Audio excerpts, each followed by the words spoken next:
श्री कृष्ण को भगवान विष्णु का अवतार माना जाता है। श्री कृष्ण को हिंदू धर्म के लोग प्रेम के प्रतीक के रूप पूजते हैं। राधा कृष्ण को एक प्रेमी जोड़े के रूप में जाना जाता है। ऐसा माना जाता है कि ये दोनों एक दूसरे से बहुत प्रेम करते थे। तो फिर सवाल ये उठता है कि राधा कृष्ण एक दूसरे से शादी क्यों नहीं की। तो चलिए आज हम आपको बताते हैं कि क्या वाकई राधा कृष्ण एक होकर भी एक नहीं हो सके। श्री कृष्ण ने क्यों नहीं किया राधा से विवाह। राधा कृष्ण की कथा। भगवान कृष्ण जो परमपिता परमात्मा है, जो सबके आराध्य है, जो भक्तों को अत्यंत प्रिय है और जिनकी शक्ति असीमित है। भगवान कृष्ण की लीलाएं जानने के लिए हम सदैव उत्सुक रहते हैं। इस संसार में जब जब प्रेम कहानियों की चर्चा हुई है, भगवान कृष्ण तथा उनकी प्रेयसी जो उनका ही भाग है, राधा का नाम सबसे पहले लिया जाता है। परंतु इस विषय में एक प्रश्न सदैव उठता रहा है कि कृष्ण और राधा विवाह के बंधन में क्यों नहीं बंधे। इस प्रश्न के विषय में अलग अलग लोगों के अलग अलग विचार हैं।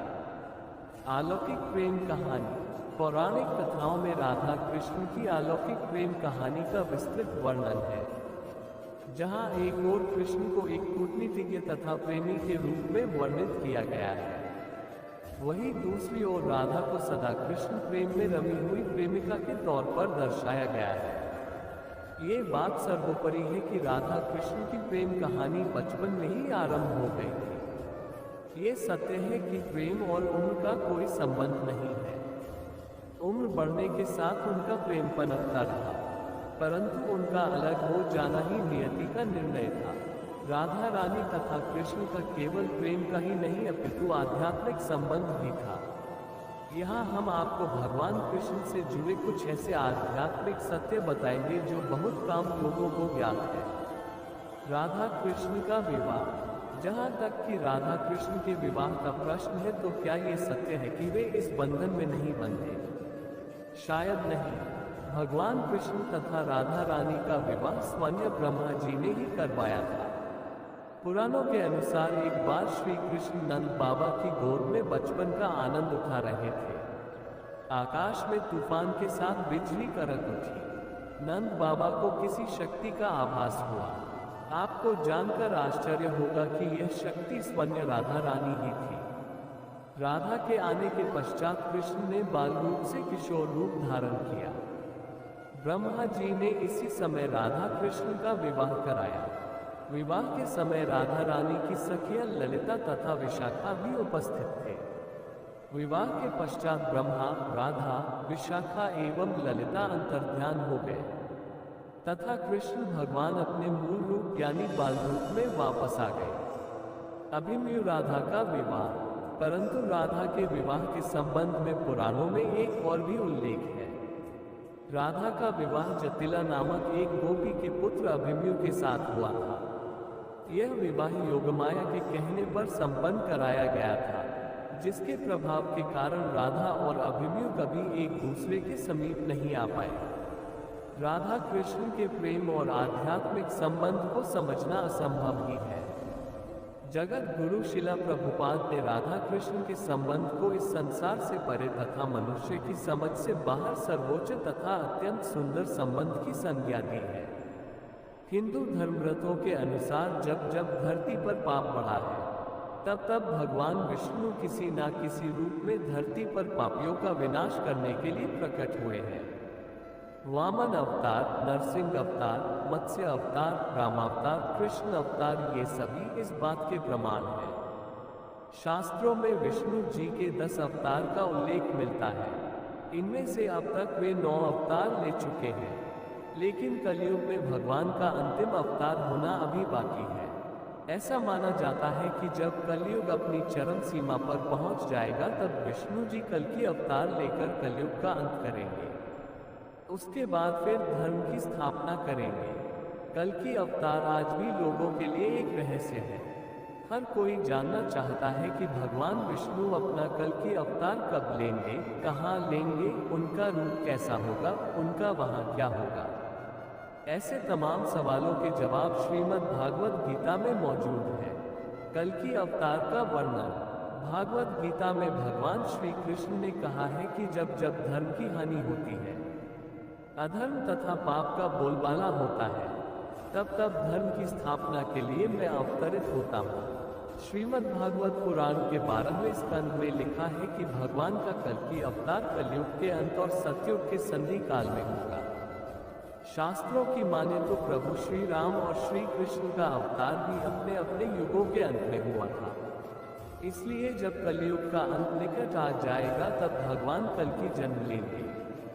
हमारे धर्मग्रंथों में कल्कि अवतार से संबंधित एक श्लोक का उल्लेख किया गया है, जो ये दर्शाता है कि कलयुग में भगवान का कल्कि अवतार कब और कहाँ होगा और उनके पिता कौन होंगे। संभल ग्राम मुख्यस्य ब्राह्मणस्य महात्मनः भवने विष्णुयस्य सह कल्कि प्रादुर्भाविष्यति। अर्थात संभल ग्राम में विष्णुयश नामक श्रेष्ठ ब्राह्मण के पुत्र के रूप में भगवान कल्कि का जन्म होगा।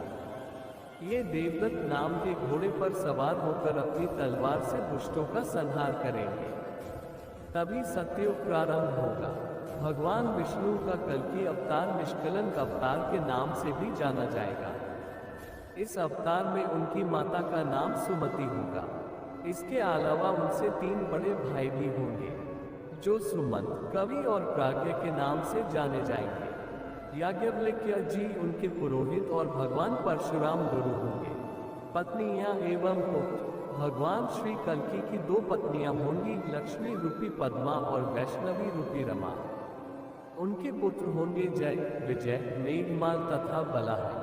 पुराणों में बताया गया है कि कलयुग के अंत में भगवान ये अवतार धारण करेंगे और अधर्मियों का अंत करके फिर से धर्म की स्थापना करेंगे। अभी कलयुग का कुछ समय ही बीता है, इसीलिए अभी इस अवतार के होने में काफी समय है। अभी तो हम और आप केवल प्रतीक्षा ही कर सकते हैं कि कब कल्कि भगवान इस धरा के उद्धार के लिए जन्म लेंगे।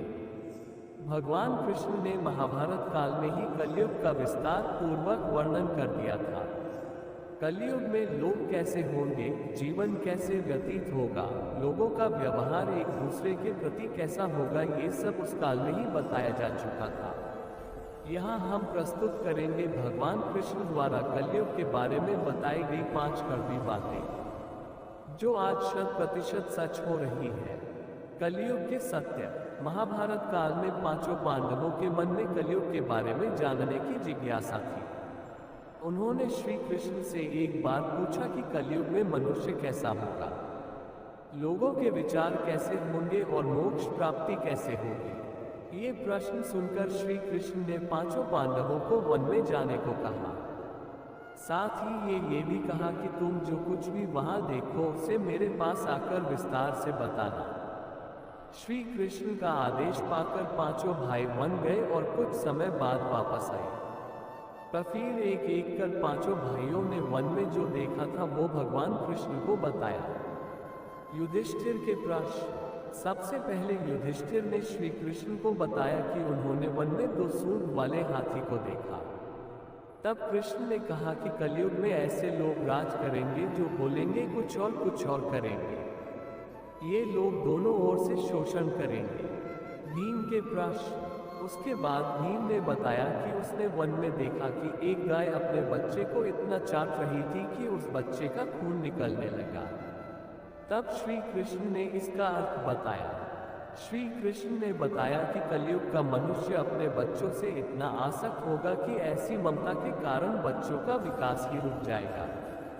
यदि किसी पर पुत्र साधु बना तो सब उसके दर्शन करेंगे, परंतु यदि स्वन्य का पुत्र साधु बना तो माता पिता दुखी हो जाएंगे, रोएंगे कि मेरा पुत्र किस राह पर जा रहा है।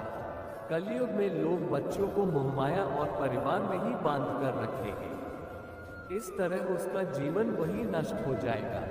फिर कृष्ण ने कहा कि तुम्हारे पुत्र तुम्हारे नहीं बल्कि तुम्हारी पत्नियों की अमानत है और पुत्रियां तुम्हारी अमानत है। ये शरीर मृत्यु की अमानत है और आत्मा परमात्मा की अमानत है। अर्जुन के प्रश्न। इसी तरह भीमसेन के बाद अर्जुन ने बताया कि उसने एक पक्षी को देखा जिसकी पंख पर वेद की ऋचाई लिखी हुई थी, परंतु वो एक मनुष्य का मांस कह रहा था। ये देखकर मैं हैरान हो गया। तब श्री कृष्ण ने बताया कि कलयुग में ऐसे लोग होंगे जिन्हें विद्वान कहा जाएगा, किंतु उनकी मंशा यही होगी कि किसकी जल्दी मृत्यु हो जिससे उसकी संपत्ति को अपना लिया जाए। व्यक्ति का ओहदा चाहे कितना भी बड़ा क्यों ना हो, किंतु उसकी दृष्टि दूसरों की संपत्ति पर ही रहेगी। ऐसे लोग बहुत होंगे जो दूसरे के धन को छीनने को आतुर होंगे। वास्तविक संत तो कोई कोई ही होगा। नकुल के प्रश्न। अर्जुन के बाद फिर नकुल ने श्री कृष्ण को वन के बारे में बताया। नकुल ने कहा कि मैंने देखा कि एक भारी चट्टान पर्वत से गिरी और बड़े से बड़े वृक्ष भी उसे नहीं रोक पाए, परंतु एक छोटे से पौधे से टकरा कर वह चट्टान वहीं रुक गई। तब इसका अर्थ बताते हुए श्री कृष्ण ने कहा कि कलयुग में मनुष्य की बुद्धि क्षीण होगी, उसका जीवन पतन होगा और इस पतन को धन या सत्ता के वृक्ष रोकने में सक्षम नहीं होंगे, किंतु हरिनाम रूपी एक छोटे से पौधे से मनुष्य का जीवन पतित होने से रुक जाएगा। हरि कीर्तन से मनुष्य की बुद्धि प्रबल होगी। सहदेव के प्रश्न। अपने चारों भाइयों की तरह सहदेव ने भी भगवान कृष्ण से वन की बात बताई। सहदेव ने बताया कि उसने वन में अनेकों कुएं देखे, जिनमें से केवल बीच का कुआं खाली था जो कि सबसे गहरा था। कृष्ण ने सहदेव को इसका अर्थ बताते हुए कहा कि कलयुग में धनी व्यक्ति अपने शौक के लिए पुत्री विवाह में, उत्सवों में बहुतायत में धन खर्च करेंगे, परंतु यदि किसी भूखे को देखेंगे तो उसकी सहायता करने में किसी की कोई रुचि नहीं होगी। इंद्रियों की संतुष्टि, मदिरापान, मांस भक्षण और व्यसन में धन खर्च किया जाएगा। जो लोग ऐसी आदतों से दूर होंगे उन पर कलयुग का नहीं बल्कि परमात्मा का प्रभाव होगा। तो दोस्तों, ये है कलयुग के 5 कड़वे सत्य। आपको हमारी ये लेख कैसी लगी नीचे कमेंट कर जरूर बताएं। श्री कृष्ण का रंग नीला क्यों है? हिंदू धर्म में भगवान श्री कृष्ण को नारायण का अवतार माना जाता है। लोग उन्हें प्रेम के प्रतीक के रूप में भी पूजते हैं। जो लोग श्री कृष्ण को सच्ची श्रद्धा से पूजते हैं उसके जन्म जन्मांतर के पाप नष्ट हो जाते हैं और वह मोक्ष को प्राप्त हो जाता है। आपने देखा होगा कि भगवान श्री कृष्ण को अक्सर तस्वीरों में नीले रंगों में दर्शाया जाता है, परंतु क्या आप जानते हैं भगवान श्री कृष्ण को नीला रंग कैसे प्राप्त हुआ? नीले क्यों है श्री कृष्ण? पौराणिक कथाओं के अनुसार श्री कृष्ण को भगवान विष्णु का अवतार माना जाता है। भगवान विष्णु सदा गहरे सागरों में निवास करते हैं। उनके सागरों में निवास करने की वजह से भगवान श्री कृष्ण का रंग नीला है। हिंदू धर्म में जिन लोगों के पास बुराइयों से लड़ने की क्षमता होती है, उनके चरित्र को नीले रंग का माना जाता है। साथ ही हिंदू धर्म में नीले रंग को अनंतता का प्रतीक माना गया है। इसका अर्थ यह है कि इनका अस्तित्व कभी समाप्त नहीं होने वाला है। एक अन्य मान्यता के अनुसार बचपन में पूतना नामक राक्षसी कृष्ण की हत्या करने आई। उसी राक्षसी ने उन्हें विषयुक्त दूध पिलाई, लेकिन देवावतार होने की वजह से उनकी मृत्यु नहीं हुई और श्री कृष्ण का रंग नीला हो गया। ओम श्री कृष्ण कथाएं। श्री कृष्ण का रंग नीला क्यों है? श्री कृष्ण कथाएं। श्री कृष्ण का रंग नीला क्यों है? द्वारा लिखे। श्री कृष्ण का रंग नीला क्यों है? श्री कृष्ण का रंग नीला क्यों है? हिंदू धर्म में भगवान श्री कृष्ण को नारायण का अवतार माना जाता है। लोग उन्हें प्रेम के प्रतीक के रूप में भी पूजते हैं। जो लोग श्री कृष्ण को सच्ची श्रद्धा से पूजते हैं उसके जन्म जन्मांतर के पाप नष्ट हो जाते हैं और वह मोक्ष को प्राप्त हो जाता है। आपने देखा होगा कि भगवान श्री कृष्ण को अक्सर तस्वीरों में नीले रंगों में दर्शाया जाता है, परंतु क्या आप जानते हैं भगवान श्री कृष्ण को नीला रंग कैसे प्राप्त हुआ? श्री कृष्ण का रंग नीला क्यों है? नीले क्यों है श्री कृष्ण? पौराणिक कथाओं के अनुसार श्री कृष्ण को भगवान विष्णु का अवतार माना जाता है। भगवान विष्णु सदा गहरे सागरों में निवास करते हैं। उनके सागरों में निवास करने की वजह से भगवान श्री कृष्ण का रंग नीला है। हिंदू धर्म में जिन लोगों के पास बुराइयों से लड़ने की क्षमता होती है, उनके चरित्र को नीले रंग का माना जाता है। साथ ही हिंदू धर्म में नीले रंग को अनंतता का प्रतीक माना गया है। इसका अर्थ यह है कि इनका अस्तित्व कभी समाप्त नहीं होने वाला है।